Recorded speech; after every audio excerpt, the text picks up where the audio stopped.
نو دا دې زر صاحب جبار اخشم د تراوستي ښه دې وکړله هم ښه دې وکړه چېرته پاره دې راوستی ګوره وایي چېرته پاره چې راوستی ته خو ودرېږه نو ته پر ده غمیږه جبار اخشه داسې مخامخې درته ویل یا پوښتنه مې وکړه چېرته اوس اتېر وار چې راغلی وې د فوټبال دپاره راغلی وې دا وار دې چې دا وارې مې د ګرد هندوستان پراخس راوستلی دا دی وایي زما د لاسه خبرې کوي دا معنا په فلمو کې معلومات لري فل دغسې معلومات لرم چې د هندوستان کمپني نه ده دا چشنې مې بالیوډ بالیوډ د هغه نیکه د وخته چې جوړه سوې بیا تر اوسه پورې د هغې سنیې تر اوسه پورې معلومات لرم ښه او ډېر معلومات بیا په دغه کې لرم شاهرخ خان نه دی اوس یې فلم را روان دی پټان بالکې زما بیخي د دغه نه یې پېژنم دغه نه کوچنی شاهرخ خان نو ته څونه وې زه درته غټ ومه ځوان ومه هغه په خبر دی جبار اخشه فرق مه لره ګوره شاهرخ خان نه دی وایي دا دغونده و دلته په دغه لوالي کې مثلا دغونده لکه دا میزو دا که داسې د مزیک ته دغونده په دغه لوالي کې به فصل څه خو بلا به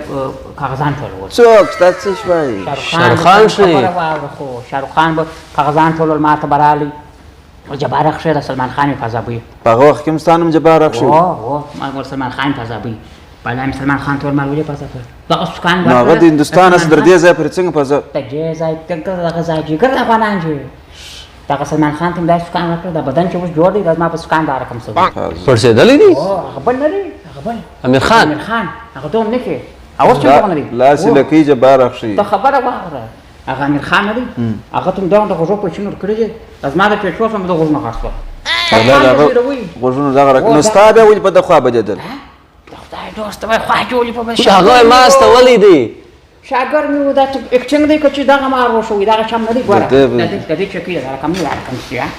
دا مار وشو داسې نه کوي جبار اخشه هغه داس کوي دا شی نه کوي دا خو د سلمان خان په یو فلم کې داسې دغې په داسې چې کوي دغه ځای پورې د خپل الله وي دغه نه زده کولی یا لاسې لکۍ جبار اخښي ګوره خبره وایه نو تا ول امیر خان و شاهرخ خان وی دغه پازه بوله سلمان خان و امیر خان راولاړ شو اوس بیا دی هغه پازاب دی هغه دی پازاب ښه سلمان خان امیر خان وژني پازاب دي دغه شاهرخ خان څه ګرځي ما ته د خپل استعداد مسپسه دا کار استعداد دلته څوک پکې کې نه دی څنګه دې واستوي ځان وژنې ته مجبوره سوی ما د اخر به ځان وژنه کړې باره مې ورته ویله مال زه به واستوم هند ته زما یو اشنایی وشه دا د وچې میوې کاروبار یې کوي د وچې میوې دا د وچې میوې انځرو دغه هغه ته مې ویل مال ته به کوي خدای به کوي دغه یې ولک په لاس وکړم په دا کټن کې مې یې کړ ښه په کریډ کې دې واستوي که څه باره مې هلته لمبر ورکړي شاهرخ خان ته مال دا امام علي لمبر دی اوس شاهرخ خان لمبر سره دی چې راته ووایه بر به زنګ مانګور و صفر اویا شپېته پنځه شپېته درې شپېته اته اتیا دا زما خپل لمبر دی یا نو شاهرخ خان در راته ووایه هغه خو په نور لمبر څنګه راوالی دی دروغ وایي ګوره دروغ نه درته وایم امام علي ته مې تا نه ښیم امام علي ته مې د شاهرخ خان واستوي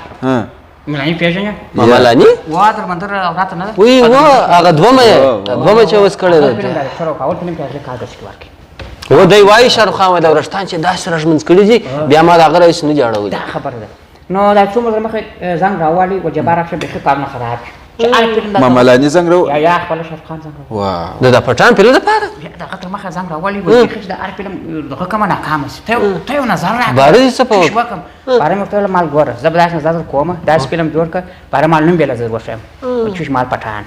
اون تا د مور پلار د نیکه وطن و دا پښتون دا مه یاروه پټان ښه پښتون هم دی نو خو پټان بالا پټان فلم مې دغه کې داري اوس داسې دا نوم لا تاو شولی دی غزل یې چاپ شوی دی نو په سیمه نه ولي جو پټان وجو مې جو پټان هغه څنګه دې معنا څه ما ټول ګوره د ما دغه شو یو انچکه غزله بالا ما دا پک شوی نه هغه وشال شکر و دغه ښه تا خبره کوه دا لشکرو کار نه دی ولاکه د سکرو کار دی ولاکه د شکر یا شکر وشال شکر نو دغه مې وسوله معنی دی خو وای نه وای جو مې جو پټان نه دې معنا څه ما ټول ما داس ما پښتو ته د بیا راوړل ما چې وڅرخیږي پټان پر رخص راوړي هندوستان ولا راوستل دی پر رخص داسې حال دی ګڅو کې بایکاټ کوي رخص راوړي هندوستان چې ورکه پښتون زبان بیا چې نه ماته چې ورکه الټون د غیران زونه دی به یې پرېږدي چیرې ځئ وغمېدی بانډار وغمېدی هغه بانډار وغمېدی لاس دې اوږد کړي ولې راځه راځه لاس دې اوږد کړي بالا د په لاک کې دی راځه بل چا کیسې کوو راځه راځه ټولې کړي بالا مې او بله خبره نه ما وام ټولې کړي بالا شاروخ خان ول د هندوانو بند راچولې ده ما جبار اخیستل در سره دی ولاک په ګوت بند در واچي سیدي ته چې دونه تکړه وای تا به خپل ځان هندستان ته رسول وي اوس به شاروخ خان پر ځای تا دا چمونه کولای ورسه دا ډېر منځل رسول خپل پاتې شوی اوس ونه وای چې زما وطن نه زړه کېدی